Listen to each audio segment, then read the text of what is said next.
Well, let's go. Another episode of Talent Grind Live with my good friend Alex Mann and from Ellie.ai. Alex, how are you today?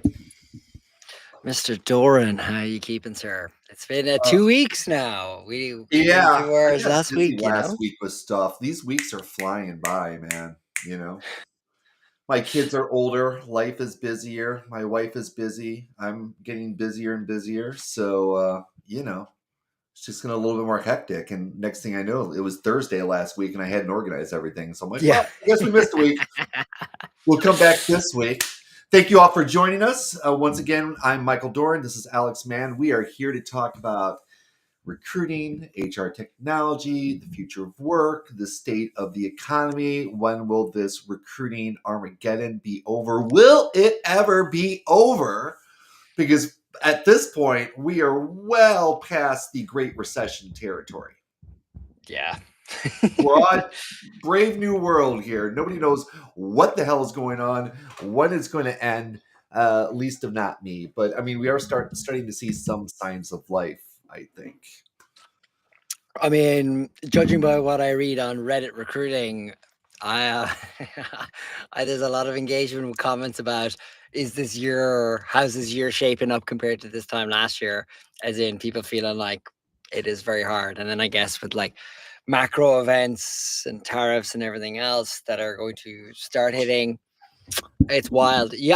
Funny thing, I was just doing a bit of homework for this. I was doing a bit of homework for this because we prepare. Yeah, we prepare. And on LinkedIn, the side panel for the news is very, sometimes it's like decent, sometimes it's not, sometimes it's unhinged.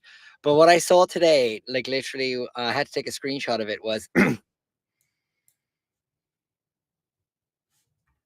remote code for layoffs coming at Google. I'm sorry, Okay. you broke up a little bit. Can you repeat that? You broke up a little bit. Sorry. So I say the first one says Google cracks down on remote work, which is Mm, obviously code for layoffs. Okay. Then right. we have PepsiCo stumbles in North America. So Hmm. presumably that implies PepsiCo is going to have layoffs in some sort. Okay. Then it goes March home sales slow since '09. Lol. Okay. And then it says American Airlines pulls its outlook. Then it says weak dollar clouds earnings outlook. Then it says Southwest cuts flights amid slump. White House weighs tariff rollback, and pharma giants brace for tariffs. I mean, if you want to read state of the economy, and I guess like recruiting is the next stage after this. Yeah, unique LinkedIn, really selling me the dream there, LinkedIn. I don't want to talk about politics on this podcast or this live stream ever, but I'm just going to say this: Donald Trump is not playing five-dimensional chess. No, no. Donald Trump is working off of old data sets that haven't been updated in decades. Yeah, And he's yeah. got And people now, around him who are, like I said to someone else, like only the president of the United States can do a dump and pump. Like everybody has to do a pump and dump. But when you're the president of the United States, you can do a dump and then pump. And then have yeah, people in the Oval Office saying, "Hey, how much did you make? You made 900 million. How much did you? You made 1.2 billion." Like it's just so overt that the wealthy it's wild. are just messing with the economy so they can continue to make money while the rest of us suffer. And I read another article that the big freeze continues. Freeze Businesses being are just like like we're hiring staying freeze. the course. Yeah, Yeah, just like just yeah. investment in business freeze, right? Like companies that are making money are staying static. Yeah. Why shouldn't they? I would do the same thing. Why shouldn't they? Yeah, I mean, I said maybe a couple of weeks ago on a on a call on one of our chats. Did a sales call with somebody who was a recruiter in supply chain and manufacturing and wanted to check out Ellie. And I said to him, I was like, "Oh," he's like, this is amazing what you guys are doing." La, la, la, la, like typical. And then he's like, "Yeah, but I'm not going to be in a position to buy." And I'm like, in my head thinking, at least super cheap. You've got 2,000 employees. You could afford this. So I was like, what's the reason? Are you just like, browsing, you comparing to other products, you using? What's the story? And he goes, man, we're not even investing at all this year. You know what I mean? And it's Yeah. like, we are like heads down. And that also applies for talent. And I'm like, if you're 2,000 people, I presume, and I mean, it's a question for you as a recruiter. If you're 2,000 people business, presumably you churn how many people? 8 to 10%, three to Three to five, five three percent, to five maybe. in a year. So, like, That's not an insignificant amount of people in a company that size. And Yeah, but we're living in a new era where you can just give people around them AI and see how long until they start to have mental breakdowns. That I think that's really where we are. I'd love to get some guests in here who've been working during this time period at companies that are cutting and cutting and cutting, and see how they're from feeling. talent. Like I'm guessing. I'm going to make a couple predictions here, Alex, because I got a degree in human development, and I actually put a post up about this week. Somebody said there should be a degree for talent acquisition. Some people are throwing in like you should get an organizational psychology degree. I got a degree in human development, and the only downside to it was that there wasn't a big business focus in a lot of business classes, which means that you need to supplement. But what my degree taught me was human beings at every stage in our generational life cycle. You know, from being a baby all the way through adolescence into adulthood into old age. And I'm willing to make a couple predictions. One, the people who have the power and want to make money really want to get back to making more Yeah. money. And two, the people who are working jobs and just hoping to get laid off, I would say 30% of them really want to change companies. I would say there's probably tons of people like that today, but they just can't because Oh the yeah, market for they just talent can't. They're is. afraid, and you should be wise. You should. You should not make any sudden moves. I've got a good friend who's looking for a job right now and an ex-founder. And I kind of counsel him and I keep telling him the same thing. And I'll share this with you. When you are looking for new clients or looking for a job, you tend to live in the context of minutes, hours, and Yeah. days. But when you work in a company, your context is weeks and months. Well, I think that's absolutely true. I mean, like you're in a race against time, like you're in a race against savings when you're like out there in the job market. And I mean, we all know that like recruiters are probably even more acutely affected by job layoffs and that job market than perhaps other people in the labor market, you know? And I mean, you're living and breathing in it and you've seen the highs and lows of it. I mean, what's your take today? You know, I mean, let's say we have how many people are on the stream? I mean, a bunch of people said that It if, doesn't tell me. I wish I knew how if many people people are said, on this stream. hey, Like I always think that we just don't have yeah, we always any. feel like we're people Uh, talking into a void because it's hard to know. But there was like there were yeah, it's 60, hard to 70 know. plus people that said they were attending, which would obviously be lovely. Hmm. And I guess for context, like we should tell them like how we typically run this live stream. I guess so I'll do it. You want to tell Yeah. them how we run this live stream, Michael? Do you want to tell people? Generally, Alex and I try to stay on target, but we often spin off into eddies of interesting topics. But generally, I mean, what we've been talking about recently is just I call it the recruiting Armageddon, right? And so I can guarantee you there's going to be an explosion of productivity at Yeah. some point. I feel like the pressure is building up and the pressure is building up and the pressure is building up. But like I even saw when I went to Transform this year, like I brought back a tenth of the swag that I did from the previous year. Like companies had really pulled back on like what they were giving away. Like there was no free t-shirt stands where they're making custom t-shirts Yeah. for you. And it was really less than. And I just feel that we are once again in an economic austere time. And I will say it looks like Trump is caving again on tariffs. And I think that the world's starting to see that, he's kind of a bully. He's all bark with very little bite. And at some point, some greedy industrialist out there is just going to say, fuck it. I'm tired of putting these expansion plans off. I put them off long enough. We're going to go. And then the minute one person does that and their competitors start to see, then the competitors are going to go. And then other Yeah. people in other industries can see, and they're going to start to go. And the next thing you know, recruiters are just going to start getting gobbled But up. And it's going to be back to like 2020, you 2021, said a right? great thing before to me that I never thought about, which is like, you know, thinking about the ROI of a growth plan for like hiring and Yeah. I'd like why there needs to be like a pipeline and dedicated resource for talent acquisition in the org itself, in the sense like you want to grow your business, you need to like identify the roles that you need to be filled, and then work back from that. And it's like Yep. easier said than done. And I guess, I one of the kind of the macro impacts of this that I think, just listening to you, is that like it must be nearly impossible for a recruiter, given to what we're saying, like some industrialist is going to go, fuck it, I'm just going to get after it and get ahead of this now, that like someone inside that company is going to have to make the hiring plan for that and almost like accelerate that kind of hiring plan, So like in this day and age, like how do you think about like, say, in-house talent, for example, and how they should be thinking about, if like, say for example, there's a bit of a freeze for hiring today, how should they be thinking about, you know designing a plan for when that message comes down from on high, that it's like, yo, we got to go, we got to hire like ASAP? I would say if you're a recruiting leader and you don't have insight into your company's strategic priorities for the year, that's a good place to start, right? Once again, it's time for recruiting to stop being the problem children of the business world, right? If you really want recruiters to be effective, if you really want recruiters to make an impact in your organization, let them know what you're. I mean, as far ahead as you can tell them. Now, I think it's kind of the big dirty secret in businesses, from what I've been able to see over my couple decades, is not many of them have long-term strategic plans. I assumed like every business would have a 1 year, 3 year, and 5 year plan. Yeah. But I think that's probably more the exception than the norm.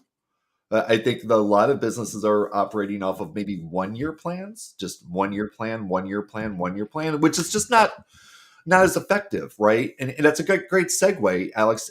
A real good place to start would be contact me and take a look at my services. We just decided we just realized the other day, we are so good at what we do.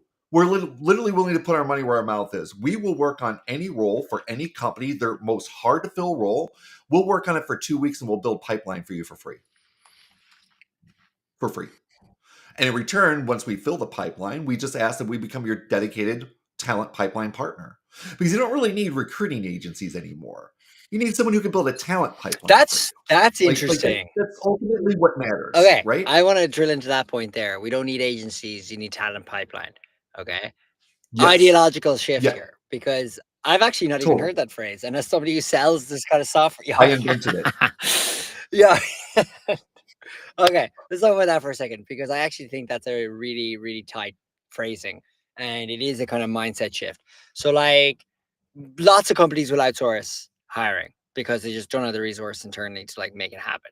They use any sort of agency, or whatever. But you're saying no, focus in the pipeline. What do you mean by that? I mean, you don't have anybody ready to hire. Yeah, but most companies don't You have don't that. have anybody that you talked to previously that you want to bring back into the process. You don't have any applicants in your applicant tracking system. You haven't even started to get. I mean, so this is the reactive nature of recruiting, which has always been the nature of recruiting. Is that recruiting's under the gun, recruiting's behind the ball. Recruiting needs to move fast and needs to find people so that they can get hired, so the company can meet their objectives. But it's the wrong way of doing business. And now that we're moving into more of a methodical AI environment, Yeah. where, I mean, frankly, we're already starting to see it. There's a lot of SaaS companies that can't raise money anymore. There's a lot of SaaS companies that are going to be on their way out. There's going to be a lot more tech people into the talent market, right? Like, companies should take advantage of that now. You should start building relationships, or having your executives build relationships with people in the talent pool that your company could use down the road, 3, 6, 9 months down the road. You really want to be good at recruiting? Send a recruiting email to someone and put in it like, listen, we're not hiring right now. I am very impressed with the work that you're doing in the HR tech space, Alex. Never get emails like this. I've identified that you're somebody I want on my radar. I think that there's an opportunity for us to do business down the road, and I just want to start building a relationship with you right now. Do you know how few companies or recruiters act like that today? I would say maybe the top 0.1%. I have never got an email like that, and B, that's actually so interesting to think about, because we talk about passive and active candidates, and this is like another level above passive candidate. Listen, this is I think kind of one of the undercurring themes of a lot of our conversations, Alex, that we are entering into a new era of recruiting, and it is no longer client server or cloud based and using lots of tools and being fancy and go go go. It is going to be relationship Yeah. based. You want to be the best recruiter you can be? Start building your relationships. Start building, I mean, not just the amount of people that you have in your LinkedIn. I've got 18,900 some people on my LinkedIn network. I probably have close to 20,000, but I've actually been removing people from my network, which is something I encourage people to do. Do you have some rando person from Bengaluru who has like nothing applicable to like you or your profession or what you do? Bye. Get rid of them. Keep the spots in your 30,000 LinkedIn connections for actual people who you want to do business with, right? And I think that really the people who start building relationships now, the people who start preparing for building relationships right now, the people who start optimizing their recruiting processes, augmenting with great technology like Ellie, using an AI transcription for your telephone interviews, like take it from me, it will make you fall in love with recruiting again. I've been a recruiter for over 20 years. I started to get burnt out on it. I started using an AI note taker. Like I'm right back in Yeah. love with it again. Right. Right. And start optimizing about building relationships. Right. And start thinking about, if you're a recruiting leader, I would start thinking about how big a department do you really need? And wouldn't it be better if you just had a couple people who you had long-term relationships who never had to worry about being laid off from your company? And then just augment them with companies like Team Source Services, right? We can handle the top of the funnel. Like I said, we'll give you 2 weeks for free. We can handle the top of the funnel for you on a month by month basis because that's the nature of sourcing. I've gone through a lot of pain building this business. I've not done a lot of the traditional tricks that would have gotten me like more revenue, longer earning cycles, things like that, because I was fundamentally trying to build a new business model in recruiting, Alex, right? Because recruiters are just so on again and off again. And I'm trying to build a new system and technology and business model that can support recruiters at every stage of their developmental How cycle, right? how would like, and I'm curious, how if you're in house today, let's say like you're in Bolt, okay. So like we'll take because you Yeah. for everyone, you reference Bolt a lot.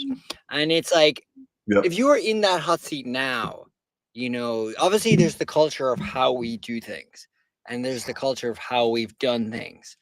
How would you apply this kind of thinking, or if somebody was listening, you know? Well, I mean, the funny thing is that Ryan from Bolt invested in another company that has a recruiting product, which I'm a bit annoyed by because I've been trying to get on his radar for 2 years and he won't return my emails. I've been actually talking with the guys they brought in to try to salvage this thing and bring it back to life. Funnily enough, they've got, a pilot with Bolt because Bolt needs to hire 50 new engineers. And this technology, there's not much that distinguishes it from Juicebox or Pi or any of the other myriad opportunities out there. If Bolt were to bring me in, I would do like very similar to what I'm doing with another client of mine right now. I would have them give me an alternative email for Ryan.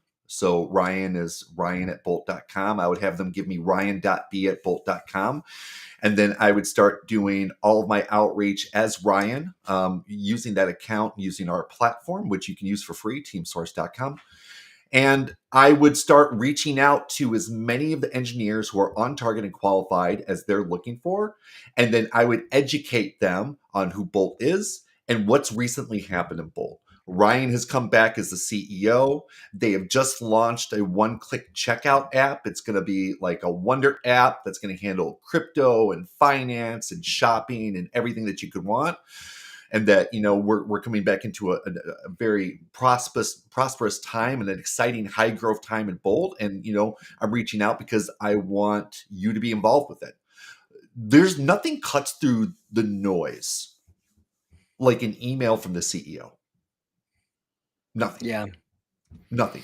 Nothing makes you feel more flattered. And please understand this, like if you get these emails, there's a chance that it wasn't sent from the CEO, but it was sent from the CEO who understands the value of building relationships and is partnering with somebody that they trust enough to send emails as them. And they've directed that company to send emails for them so that they can help them build their relationship with you. Because at a certain Yeah, point, you will transition over and start talking to that person.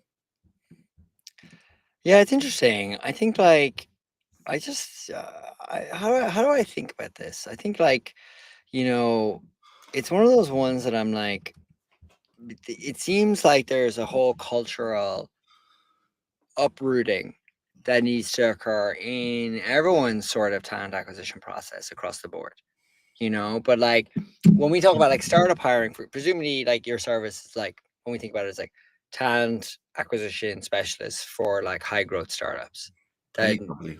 any company. So let's just say like Genentech briefed you, Yep. you know what I mean, like or in some highly regulated business Which like I've that. worked in pharma before, by the way. Yeah, if something like that kind of briefed you, like, It's the you same know concept. Recruiting is yeah, is the recruiting, concept Alex. applicable is what I'm getting at, exactly. It's about building relationships. The next stage of our evolution is we are going back to the Mad Men era, but of building relationships, but doing it at scale. It Yeah. used to be you built relationships in your city, in your geo. And now we'll be building relationships globally. So much more exciting because there's so much more opportunity globally than there is in a region. Yeah, it's interesting though. Like I see like, a lot of posts on LinkedIn and a lot of posts on Reddit, for example, talking about like almost being hesitant to post remote work or hybrid work because there's just a flood of applications that come Sure. in then as well. So like how does one balance that? Or how do you think about balancing that? Wait, balancing how many. Like you want to apply this say strategy and you're like, look, we can get stood up, but like at the same time, there's a requirement on you to read every single resume that comes in if you post a job. But if you post it as hybrid or remote as well, you're going to get hundreds of applications from across the country. Well, I mean, there's systems like Ashby. Modern ATS systems will usually exclude out people who are out. You can say, like, just reject people who are outside of the country. So that will Yeah, help. That will even help. in the United States, though. What? Even in the Even in the United United States. States. I mean, well, I mean, that goes to the bigger conversation that you should only apply for jobs that you've got the pertinent experience for. But that's not happening either in this Well, marketplace. yeah, the people who do not do that are shooting themselves in the foot. I mean, listen, I don't mean to be a dick here, but we used to make fun of people at Google who've applied for 60, 70, 80 different roles across the company from entry level to director level roles, and they had a modicum of experience. Yeah. We used to laugh at them. Like, there's no way in hell you're ever getting into Google at this point. Never. You will never work there. Like, you should apply for jobs that you've got the applicable experience for, or that would maybe be a little bit of a stretch, but like based upon where you are in your career, it's a stretch that you were not given at your previous employer that you're ready for. Right. So, like, when I first became a talent acquisition manager, I applied for those roles. I had never been a talent acquisition manager before, but I had been a recruiter for so long and recruiting operations person. I worked under Yeah. so many managers. I knew how to manage and lead a team. I'd done dotted line.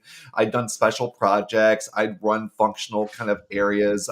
I would take over the recruiting coordinators, have them report up to me and teach them how to do things like that. But I was never a quote unquote manager.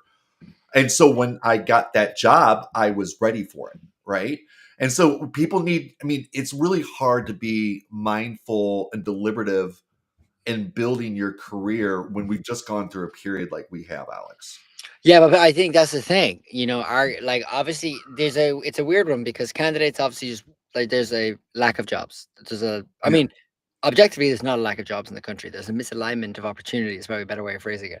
Yeah. But for those people who want to just get back into tech, people you see these stories all the time. Like I applied for entry level, even though I've got 10 years of experience in event marketing or whatever, and still didn't get the job. And it's like I get why people are trying to like just get in the door. So like clearly like there is something up with the existing process today of ingesting resumes in the first place. Like you want to be able to identify the best talent, but posting jobs and you're getting hundreds of applications within a day or two isn't good for anyone because it's not good for the candidate because how are you supposed to scream how good you are from like a 5-second review of a resume, and it's not good for a recruiter because you're obviously looking at these resumes and you're screening them as fast as possible and you're like, you know you're only human, you know what I mean? So like what are the odds of the bias and what are the odds of like just like picking certain ones just to move on to the next rec, etc. You know, like I do think about this a lot in the sense that like I do think that there's something broken at the top, very top of the funnel, from like the sourcing and the vetting kind of stage of like,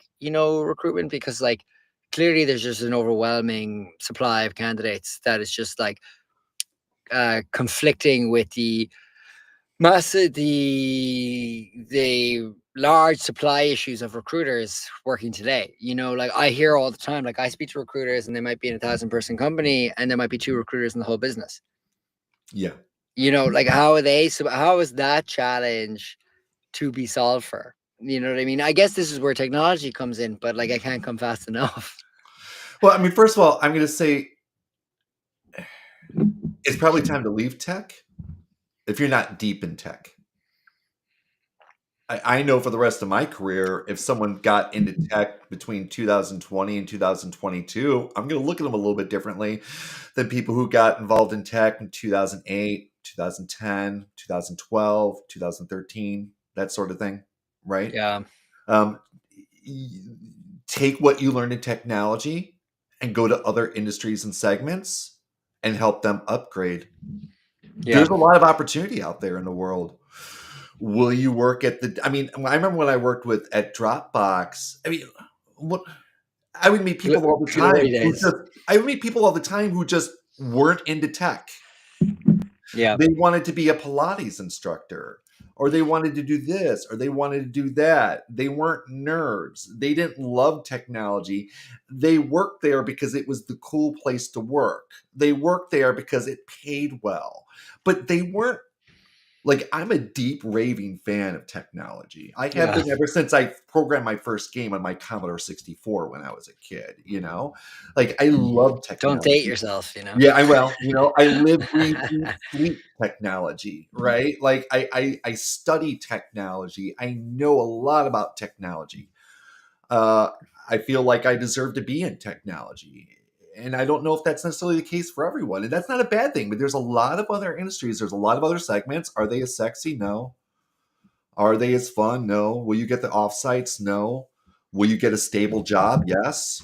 Will you get the potential to move up and advance? Probably. Yeah. So like what's an unsexy thing then? Nursing, like nursing, like oil and gas. Nursing, manufacturing, healthcare. There's such a dearth hardware. of healthcare recruiters. I see this in every newsletter across the board, every industry. If I was going into recruiting now, I would go into healthcare recruiting. It is wild. I was looking at today actually. Have you heard of the recruiting I was going to say festival event, RecFest? Have you heard of RecFest? I've not been to it, but I'm familiar. Yeah, so it's in Nashville in October. Shout out to those guys. And I was reading the prospectus for potentially sponsoring it. And it was like they give you the audience breakdown by industry, whichever. And it was like overwhelmingly recruiting. Or not recruiting, rather, but healthcare. And I was laughing. Oh, is it healthcare, really? Yeah, healthcare recruiting. And I was laughing to the sales rep. I was like, that's kind of amazing because we have a ton of clients that are like in healthcare recruiting, but like way over indexing on healthcare, which I thought was fascinating because you would like that implies to me that like, first of all, like the attendees are all like healthcare recruiting. It's a recruiting B2B sort of conference where, you know, recruiters like so for me it's a conference a conference for recruiters, not their bosses. Exactly, that's the thing. And I was like, oh, there's so many, like tickets are like $250, right? Yeah, it's cheap enough. Like it is as like opposed to it's more 1,500 to 2,000, which is what Transformer Unleashed will cost you. Yeah, it looks like something. It looks like the WeWork offsite. That's the vibe that I got. It's also being a festival. They throw up in a field. They throw up in a park with a bunch of inflatables and tents. Yes, exactly. So it's like the Coachella of recruiting festivals. Yeah, and it put it overwhelmingly healthcare, which over indexes on healthcare, which I thought was very fascinating for their audience. Which, well, I mean, it makes sense, Alex. We've got a growing population. I mean, the baby boomers are getting older, right? They're finally starting to drop out of corporate roles. clearing some space for the millennials. Forget about Gen X. Nobody cares about us. Uh, and so, as a result of that, you're getting more and more people who need healthcare services. They need at-home nurses. They're going into, assisted living facilities, things like that. Yeah. It will probably be the growth industry for the next 15 to 20 years until all the baby boomers start to die off. Well, And then there will be a lull, and then it'll happen again with the millennials.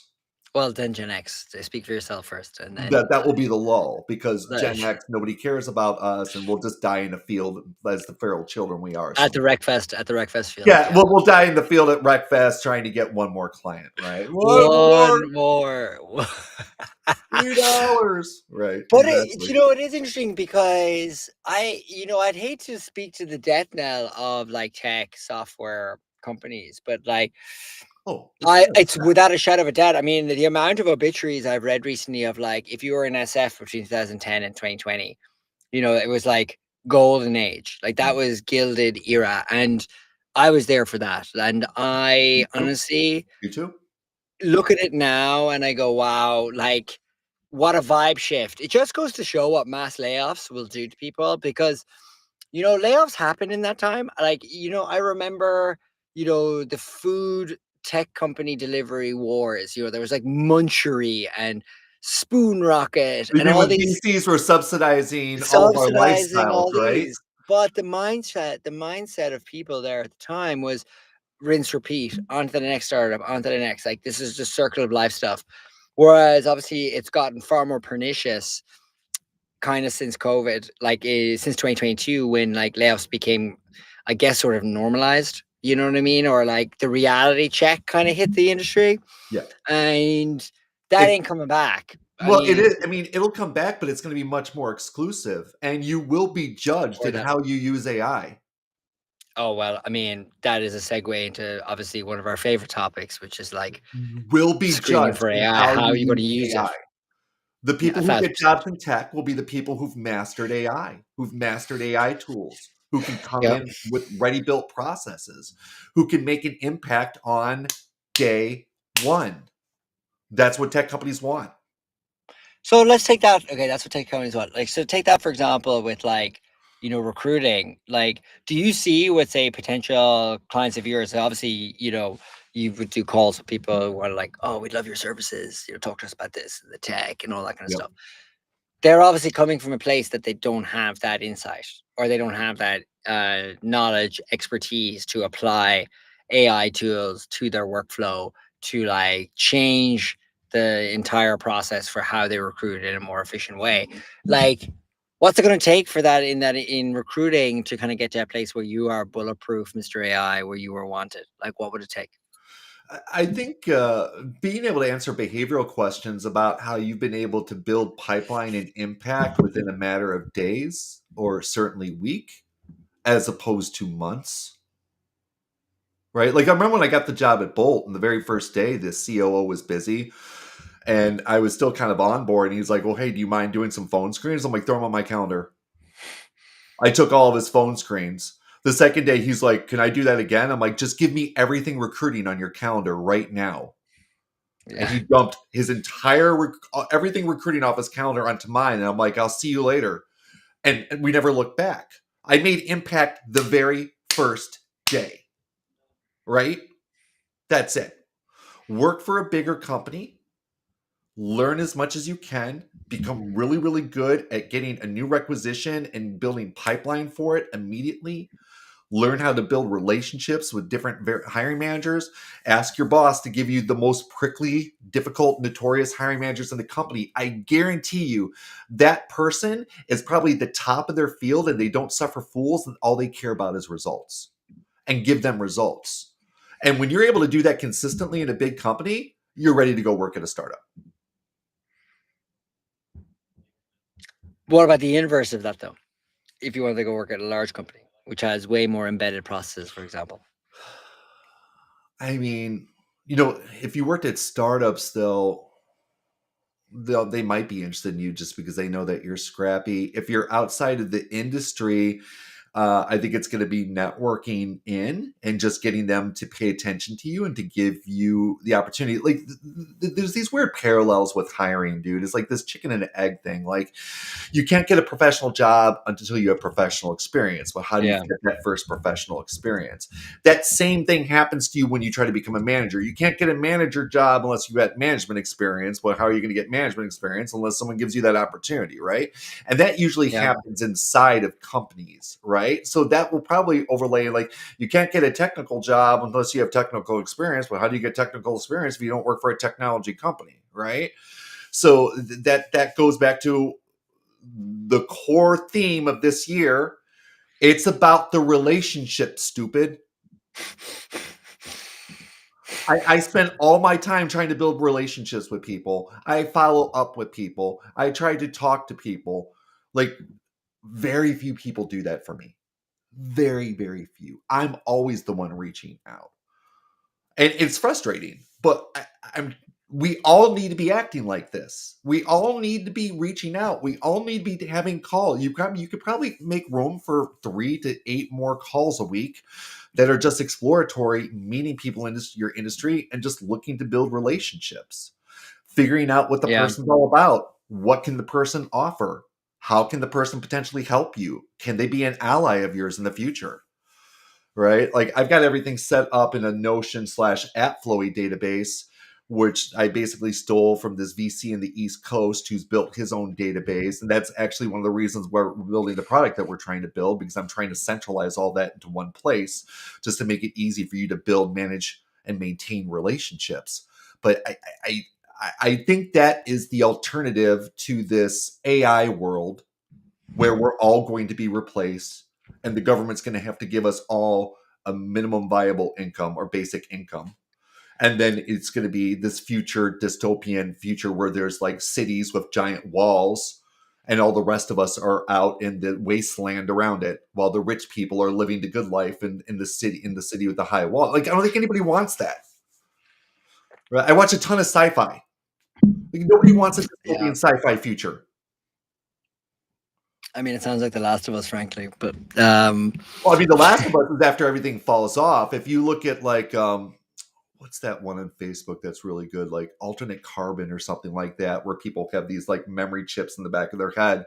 I mean, it's essentially the haves live in these basically cities on the hill that are completely protected, and everybody else lives in basically like a wasteland, right? Like, I mean, that's been kind of a trope if you read a lot of sci-fi. I mean, that's a potential, right? And that's why you don't want oligarchs in this country. It's like, we don't want people creating their own countries. We don't want our country split into a bunch of. I was going to say so much for not talking about politics. Well, no, we don't want our country split into a bunch of subservient territories that are all fighting with each other, right? And like, the only way that we prevent that from happening is by good laws and by people building relationships and getting back to good business. There we are. There's good business and bad business, right?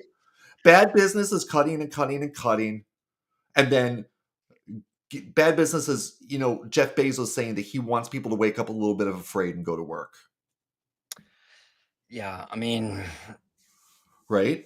Bad business is people who manage by fear. We've all worked for them. Right? Easiest way to get performance out of people, keep them in fear of their job. That sucks. Man, I mean, like, it reminds me, what's the phrase? Like, culture eats process for breakfast. Like, I've never heard that before, but that's interesting. Oh man, I mean, 1,000%. I mean, I used to work at a design consulting firm, and we used to that was like our kind of go-to. Like, we would sell culture as a service, basically, where companies would pay us for like our amazing culture. Like, how can we change, like, culture change agents? That's kind of what the business was. It was like new innovation, process, product design, that kind of stuff. But our organization culture and change sort of product was like really, really, really strong. And I think about that a lot because it's like, how do companies like think about like their values? Like tech, I always used to laugh at tech, like, especially when I got into tech, where I used to say like act as an owner was like everyone was like act as an owner. And I'm like, I fucking hate these. Like, this doesn't mean anything, because I'd come from a business that's whole raison d'etre, as they say, was they're living and selling their values. You know what I mean? It's like, how do we bring this? And the values were like impact, audacity, passion, adventure, love. That was it. They were the 5 things. And it was like, they can go and make those happen for people versus like act like his owner. Like, fucking, like, your digital marketing manager in your business is not going to feel like an owner in anything, in any of those. And I always My felt there was question such a is, do they voice. have the equity of an owner? You mean when it's in the act like an owner kind of Yeah. Do they have the phraseology? equity of an owner? Man, if you make your 1 year, you hit your cliff, don't get fired on month 11.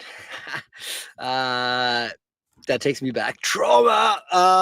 But like, you know what I mean? In the sense that, like, when we think about culture, like, it starts from the top, and it's like, how do they make these things happen? And hearing, like, and when we say starts from the top, it also starts from like the captains of industry. Like Jeff Bezos is the richest person on the planet, or what, like one of the richest people on the planet.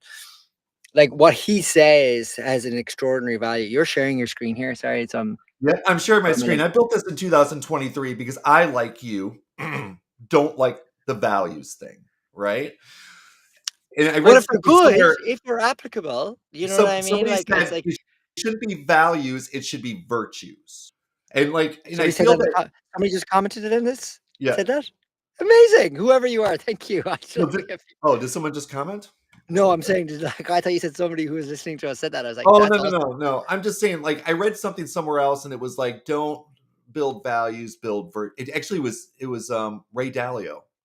Oh, And I've spent so long building recruiting systems to tie competencies to values, and I realized, like, he's right. You don't need values, you need virtual. And so the ones I developed for my business, which I think are pretty streamlined: be yeah. dependable and accountable, be transparent and thorough, be tenacious yet calm, be nice but hustle. That's it.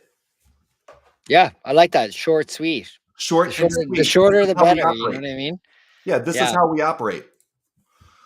Right. And so that goes into the bigger, broader thing that you're kind of alluding to, is that people don't spend enough time thinking about how they hire, evaluate, onboard, develop, and take care of the talented people that they bring in to work with them. I get that. That's so true. People need to spend more time. And I'm happy to consult with anybody and tell you everything that you need to know. Right? Like I've filled pipelines for executive suites in 2 weeks before, and had people. I've got one client right now where they put hiring on freeze. And we were looking for executives, and all these people are following up with me constantly because they want to work for this company, because, like, the word is out on their high performance culture and the care that they take with the people that they hire. Yeah. Like that's what you want. You don't Well, want to just, hire people, fire people, hire people, fire people, hire people, fire people. Well, you want to hire people that you don't have to fire. Like, that's the thing. And so, like, how thorough does your process have to be?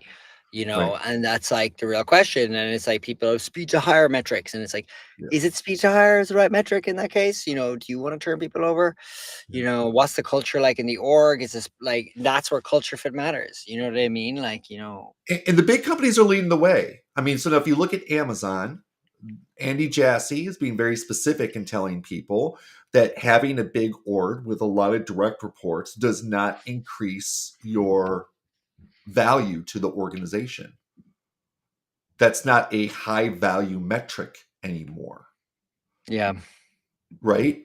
So if you're a recruiting leader, or you're just a founding recruiter who's the only recruiter at a company who might get to expand with it, you should be thinking about, how can I make this department streamlined and efficient and augment where you need.